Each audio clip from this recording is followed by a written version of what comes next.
Okay, so we're just coming out of winter and we're heading towards spring here in the UK. So we often get asked this time of year, how do I control my spin on the greens? How do I control my trajectories? Now there's a very, very key element to this, and the term is called spin loft or the spin loft window. Now what that means is it's the dynamic loft of the golf club, so the loft that you produce at the point of impact, not your starting loft, and the attack angle, so if the club is working upwards or downwards as we're making contact with the golf ball, okay? So if we have a wide spin loft number, so if I'm hitting down with lots of loft, that angle widens, and this is basically this is the amount of spin my ball will present.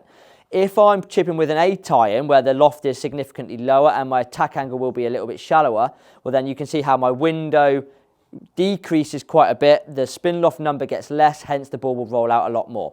So we need to control this spin loft number according to the shot we are looking to play. If we're looking to play a checkier shot, we need something that's working down with a lot of loft. If we're looking to get one running out on the greens, we need to reduce this, so we need to hit a little bit more shallow and reduce the loft or the dynamic loft.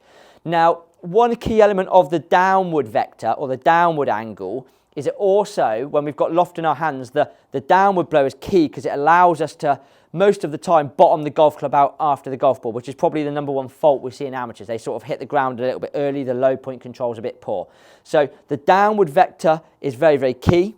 We keep the strike under control. We create lots of spin, lots of grip when the ball hits the green.